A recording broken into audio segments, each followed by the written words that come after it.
Seguimos con nuestro programa. Comenzamos hoy con el abogado penalista Danilo Lapé, un amigo nuestro, uno de los penalistas más destacados de aquí de nuestro país, honesto, serio, capaz.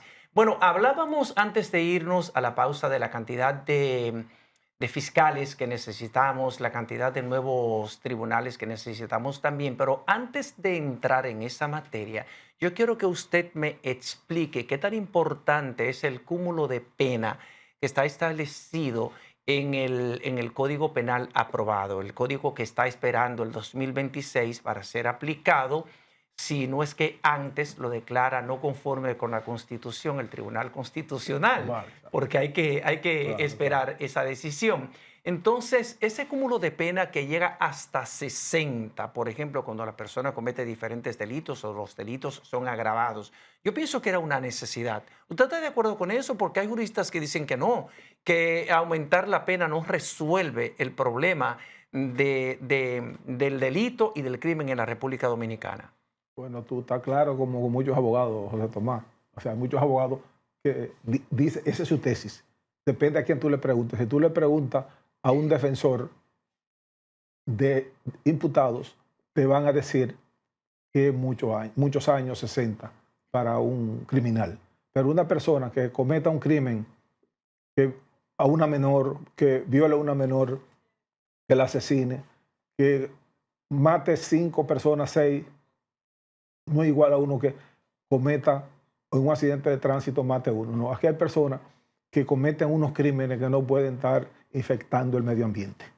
Y yo creo que 60 años para eso son pocos. Que son crímenes deleznables y que se convierten en una amenaza para la sociedad. Claro, porque claro. si mataron 5 o 6 personas, ¿quién, por ejemplo, dice que no pueden aprovecharse de que haya una actividad multitudinaria y coaligarse con otros y provocar una matanza todavía peor? O un padre a su hijo, o el hijo a su padre, a su madre. O sea, esos son crímenes que no... 60 años son pocos, Claro, desde mi punto de vista. yo opino lo mismo. A un violador, claro, a un violador, señores, de una menor, de una persona envejeciente. Esas son, y que lo asesinen a la vez. 60 años. Son muy pocos, son muy pocos. pocos. Desde mi punto de vista. Y en el caso que decimos del cúmulo de pena, por ejemplo, en el caso de homicidio, no es posible que una persona que mate uno pague lo mismo que cuando mata 10, claro, que matar 10 y matar uno en este país es lo mismo. Por ejemplo, una persona que drogue, viole y asesine. Y rapte, y si la rapta. Exacto. 60 años para ese tipo de personas, yo encuentro que son pocos. O sea que depende del punto de vista que lo veas. Si tú le preguntas a un defensor de imputado, va a decir que es demasiado. Que como tú decías, el cúmulo, la pena, la cantidad, eso no reduce el crimen. Que si fuera por eso se le pusieran y no hubiera criminales en la calle y la cárcel estuvieran vacías. No. Hay crímenes que deben ser condenados. Ahí no hay, los derechos humanos son universales. Danilo, y hay que cumplirlo. Tenemos otro tema, hablando de códigos, antes de pasar al otro tema, que también es el Código Procesal Penal, que fue aprobado, el proyecto que modifica la ley orgánica del Código Procesal Penal, fue aprobado en la Cámara de Diputados a unanimidad en segunda lectura. Ahora tiene que pasar a la Cámara de Diputados. Hay unos aspectos El Senado lo aprobó. El Senado Ahora está tiene siendo que ir a la conocido. Cámara de Diputados. Hay aspectos ahí muy importantes. Por ejemplo, el que reduce de 4 a 2 años el archivo provisional de un caso. Queremos saber cuál es su visión acerca de este proyecto que está siendo estudiado por los legisladores, cuáles puntos tiene a favor y cuáles usted cree que se deben mejorar. Sí, aquí hay casos y la mayoría de los casos, señores, los fiscales, para todos los casos casi piden caso complejo. ¿Por qué? Y prisión preventiva. Y prisión preventiva, caso complejo. ¿Por qué? Porque los reconocen hoy y están 18 meses. Ese expediente ahí no investiga nada. Y los mismos tipos penales que se conocieron en la medida de coerción son los mismos tipos penales que presentan en la acusación. O sea, no investigan más nada. No investigan más nada. Y, por ejemplo, en el archivo, creo que un archivo máximo provisional debería durar 1 año.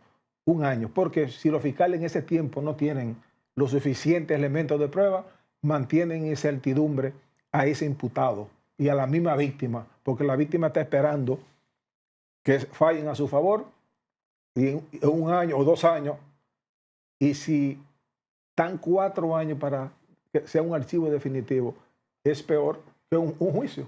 O sea, Y el archivo definitivo, doctor, hay quienes consideran el archivo definitivo como lo más parecido a la impunidad en algunos casos, porque hay archivos definitivos como que no se justifican porque hay razones valederas y que lo que ha faltado en algunos casos es una acción mucho más diligente del Ministerio Público en su función de investigador. Entonces, el archivo definitivo en muchos casos se convierte en una especie de impunidad disfrazada. Así es. Hay muchas razones, y lo que tú dices es cierto. Pero ¿qué pasa? Que hay fiscales, aquí hay todo tipo de fiscales, señor, el Ministerio Público. Sí, hay un paquete de sinvergüenza, hay fiscales probos, hay fiscales muy buenos, hay unos negociantes, porque hay negociantes, dígalo, doctor. Que dependiendo quién sea la víctima, actúan. Si es un señor... Un portento, un hombre de la elite, de la high society. La cosa cambia. Ahora, si es un infeliz del pueblo, una víctima, aquí el código, por ejemplo, yo digo, este código protege demasiado al imputado. Hasta los jueces le tienen miedo de no garantizarle todos los derechos a ese imputado. Y nuestra Constitución dice que somos iguales ante la ley. O sea, que lo mismo que se le garantiza el derecho a un imputado, hay que garantizarle el derecho a la víctima. O sea, usted dice que el código actual es excesivamente protector del imputado. Excesivamente garantista del imputado. Los jueces, un ápice para que no los recusen o para que no tenga un expediente que la Corte le revocó una decisión, le garantizan todo lo más allá de lo que le corresponde. Yo en casos personales lo he visto. Pero también... Y una vez por prudencia no recusa a los jueces. Pero a veces el sistema de justicia y nuestra propia normativa es incluso muy permisiva. Yo lo digo porque en mi labor como reportera me toca cubrir el área de justicia y he estado presente en algunos casos sonoros y es sorpresivo de cómo los abogados, tanto de la parte acusadora como de la parte que defienden, hacen un uso abusivo de esa libertad de recusación que le da la normativa vigente. Y tú ves que recusan, incidentan un proceso por cosas que hasta risa te dan. Esos le llamamos litigación temeraria. Y aquí hay abogados que se prestan a eso. Interponen 60 incidentes en un mismo proceso. Y a veces los jueces se los rechazan todo. Pero como decían, ya lo hicieron. Y, por ejemplo, en un interrogatorio, que se va el 40% de un proceso en las objeciones. Que aquí se propuso, las objeciones fue para donde hubiese jurado. Este código que tenemos fue para un país que hubiese jurado. Y aquí en República Dominicana no hay jurado. Y se le dio la facultad al juez de dirigir las objeciones. ¿Cuál es la diferencia del jurado y el juez? Bueno, lo que pasa es que aquí un jurado como Estados Unidos son varias personas de la sociedad con cierto conocimiento, pero aquí lamentablemente tú no puedes llevar a cualquiera y todo el mundo se conoce, el otro amigo del otro y va a fallar. Claro. O sea, no hay garantía para eso. Y el juez dirige esa parte. Pero ¿qué pasa? Que a esa misma objeción se le interpone un recurso de oposición a esa objeción que se la acogió. Y el juez, para que el juez se retracte de lo que ya ha decidido, sea un tribunal colegiado o sea un tribunal unipersonal. Y de eso aquí se está abusando mucho, de esos incidentes. Pero hay abogados que tienen su cliente y le cobran por audiencias. Y eso le conviene, retardan el proceso. Claro. Y el mismo código también prevé esos incidentes que deberían ser conocidos en esta nueva modificación, limitar esos incidentes en materia penal, como en el Código Civil, en materia civil también, la ley del 1978 establece los incidentes, o sea que son normas establecidas y los abogados hacen uso abusivo la mayoría de las veces de ese proceso. Usted hablaba ahorita, doctor, de la carencia de fiscales. Los fiscales son los que dirigen la investigación. El Ministerio Público es el órgano que tiene en su poder el monopolio de la investigación penal y criminal en nuestro sistema, en nuestro ordenamiento jurídico. Entonces, ¿qué cantidad de fiscales es que hacen falta a nivel nacional? ¿Qué cantidad de tribunales hacen falta para tener una justicia mucho más ágil, que pueda fallar con mayor celeridad, con mayor criterio de oportunidad? Comenzando por los jueces, por el Poder Judicial. Te decía que aquí en el país, según la última estadística, hay 728 jueces, incluyendo los 17 de la Suprema Corte de Justicia, que es muy poco para un país con casi 12 millones de habitantes y en todos los departamentos judiciales. O sea que aquí deberían también haber más tribunales colegiados. Por ejemplo, en el Distrito Nacional hay 4 tribunales colegiados. Debería ser el doble. Hay varios unipersonales que debería ser el doble. ¿Por qué? Los juzgados de paz debería modificar la ley para que los juzgados de paz conocieran los delitos, o sea, en materia civil o penal, hasta 100,000 pesos. Que ahora mismo los juzgados de paz hasta 5,000 pesos. Después que pasa de 5,000 pesos, va a un tribunal de primera instancia. Entonces, en materia de los fiscales, que a un fiscal le den 50 casos para investigarlo, precisamente por eso que piden casos complejos y prisión preventiva. Sí, porque tienen 18 meses para Y investigar. en materia de mora judicial, ¿cómo andamos aquí en el país a propósito de ese plan antimora que desarrolla la Suprema Corte de Justicia? Decíamos ahorita que en la Constitución, como en otros códigos, hay poemas, ¿verdad? Lo decíamos. Y la mora judicial, si tú la comparas, ves cuál es peor. Que los procesos se retarden 5, 6, 7, 8, 9, hasta 10 años paralizados ante los tribunales por esos incidentes, ¿cuál es peor?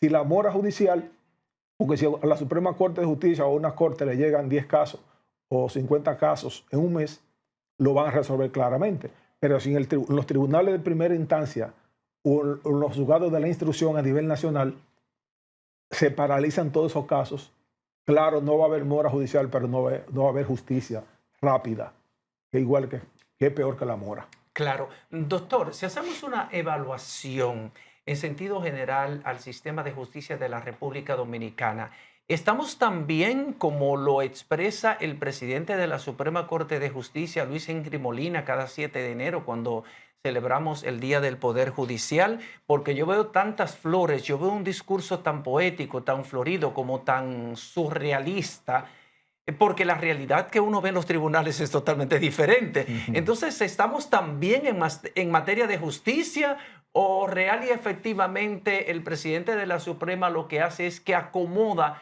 un discurso para no lacerar el oído del presidente de la República, que siempre está presente en esa solemne ceremonia? José Tomás, tú y Rosa Escalante, la hermosa rubia, cubren las fuentes judiciales. Y ustedes saben bastante bien que no es así. Tú me haces la pregunta con tu sapiencia y a ver lo que yo te digo, pero yo soy claro. Desde la Suprema Corte de Justicia, desde las altas cortes, todo se ve de otra manera. Pero tú vas a un tribunal o un juzgado de la instrucción. Y para un incidente, como te decía, duran la secretaria 10 días hábiles para darte una resolución. Y te pongo, por ejemplo, cuando para el archivo, que te dan tanto tiempo, pero entre la secretaría del tribunal, que no hay empleado suficiente y fiscales que faltan mucho, como decíamos, a nivel nacional. Aquí hacen falta de todo: fiscales, jueces, personal administrativo, tecnología, el salario. Y dinero para el el salario, o sea, presupuesto para ambas partes, para la Suprema Corte de Justicia y para la Procuraduría General de la República. Pero la Procuradora General de la República, Jenny Berenice o cualquier otra que sea, no le va a decir al presidente: deme más dinero, deme más presupuesto, ni el presidente de la Suprema Corte de Justicia, por lo menos públicamente nadie lo ha escuchado. Pero deberían, y ustedes son periodistas. Porque hay una ley que establece un 3% del presupuesto nacional para el Poder Judicial. Me gustaría que tú, cuando fuera como periodista acucioso que eres, ¿verdad?, sin miedo, que le hagas esa pregunta a alguien que pueda tomar esa decisión. Jenny Berenice dijo que tenemos un buen código, el aprobado, el código que está esperando hasta el 2026 para ser puesto en vigencia. ¿Está usted de acuerdo con eso? ¿Y cómo evalúa usted la gestión de Jenny Berenice como Procuradora General de la República? Yo creo que la decisión de Jenny Berenice fue acertada.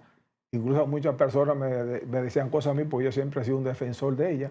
Es verdad, hay muchas cosas buenas en el nuevo Código Penal. Ella misma ha dicho que incluso estaba formando 100 abogados para protección de víctimas, que no existían, 1 o 2, pero no funcionaban.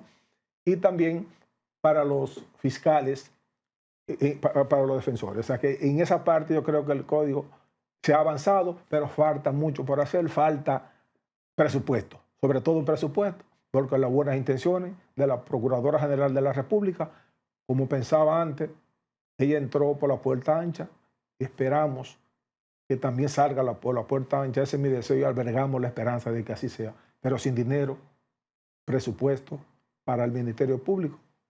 Vamos a esperar qué pasa. Antes de irnos, doctor, porque se nos está terminando el tiempo, ¿están abusando los jueces de la prisión preventiva como medida de coerción? Porque yo veo que por todo piden prisión preventiva y en nuestra norma jurídica la libertad debe ser la norma, debe ser la regla, y la prisión debe ser la excepción. Pero por casos sencillos, comunes y corrientes, que la gente no se va a ir del país, que uno piensa que con un impedimento de salida del país u otra de las 7 medidas coercitivas es suficiente, pero le aplican prisión preventiva a todo el mundo. Y después se la tienen que variar y se desacreditan. Y el 60% de los presos de la República Dominicana son presos preventivos que la mayoría de ellos nunca ni siquiera han ido a un tribunal. Así es.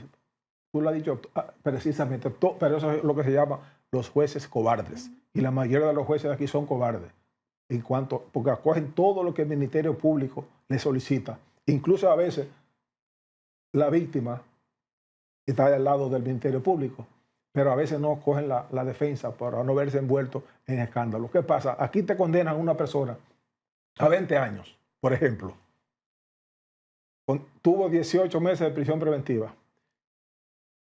La Suprema Corte de Justicia ya con una sentencia de la Autoridad de las Cosas irrevocablemente juzgada. Luego va a la cárcel. A los 10 años, según el código, puede solicitar su libertad condicional. Independientemente del crimen que haya cometido. Independientemente del crimen. Y un juez de la ejecución de la pena toma la decisión sí o no.